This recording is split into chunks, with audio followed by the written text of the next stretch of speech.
Hello there, my name's Hart and I'm the fishing manager at Farlow's. Now, before I started work with the company, I used to guide and teach and take people fishing all over the West Country. And during that time, I took my fair share of beginners. Beginners, new people in the sport, are a real passion of mine, and so in this first series of videos we're really going to try and help you. We're going to try and beat some of the problems that you may have with understanding what fly lines to use, what rods, etc. Break down some of the terminology and give you a good way of getting started. So today the first thing that we're going to have a little look at is fly lines, and I'm going to try and convince you in this video that they're just as important as your fly rod.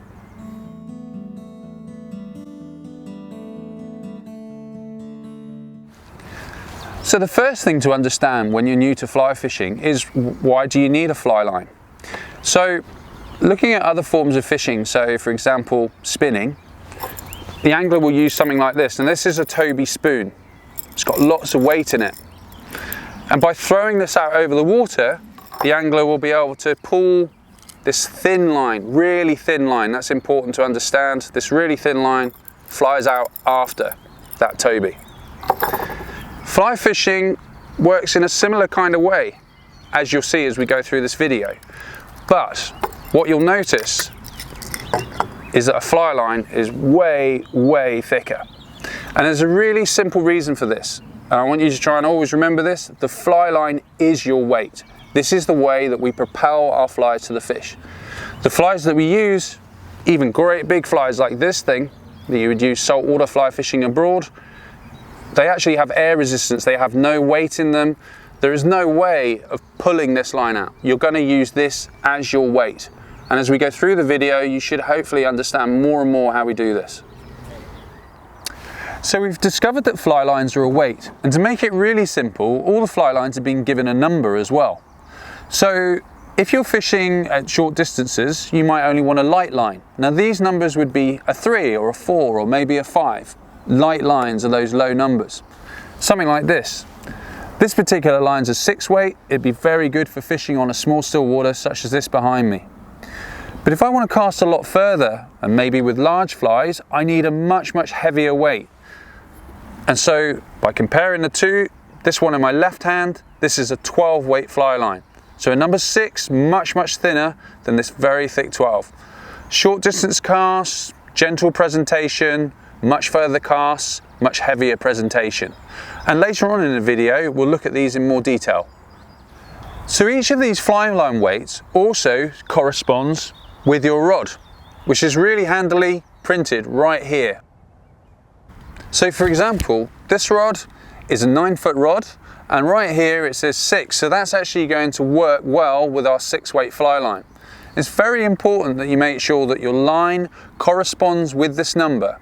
What that will allow the line to do is flex the rod correctly, make casting nice and easy, and make your fishing really enjoyable.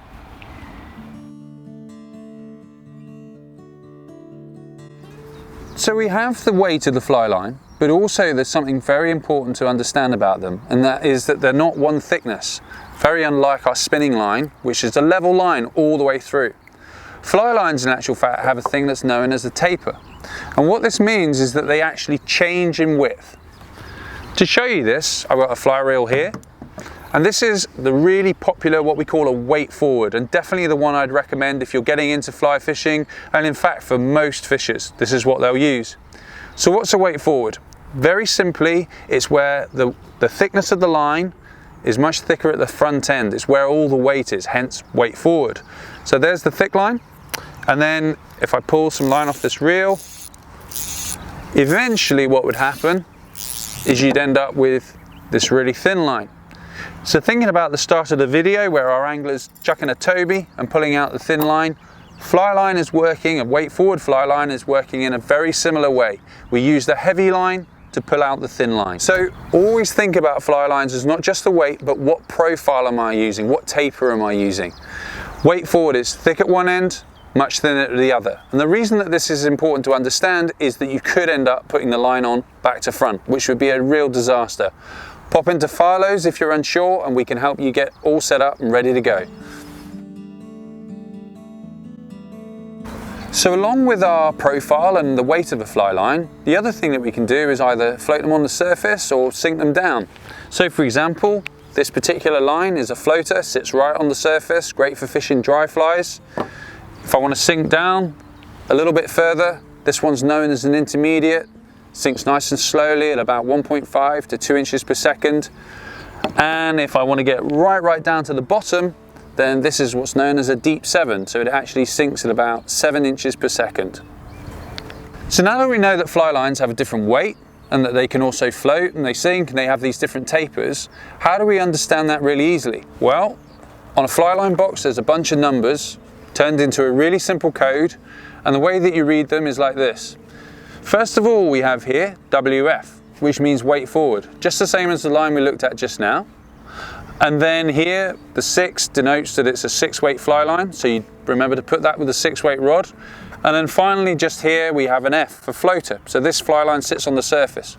A really good line for a beginner starting off on small waters, a weight forward 6 that floats. So without going into too much detail today, I'd like to just give you the basics of which lines to choose for the kind of fishing that you want to do. So for example, if you're a river angler, casting short distances and you want nice gentle presentation, casting small flies like this dry fly, you're going to be using numbers like a 3, a 4, maybe a 5-weight. Come to a small still water like the one behind us, you might want to be casting something like this. It's called a damsel nymph. You want to cast it further, maybe it's a windy day, you'll be using a 6-weight, perhaps a 7, and if it's a really big reservoir and you want to cast really long distances, maybe even an 8. And then finally, if you go off fishing for salmon, you need to cast even further again, and the flies are much bigger, something like this great big collie dog, then you're going to be using fly lines that are a 9, 10, possibly even an 11-weight. Many thanks for watching, and hopefully you're no longer flabbergasted by fly lines. Please join me for the next Farlow's Beginner's Guide, where we'll be heading to a small still water like this, a brilliant place for beginners to start fly fishing, and I will be helping you to select your first fly line.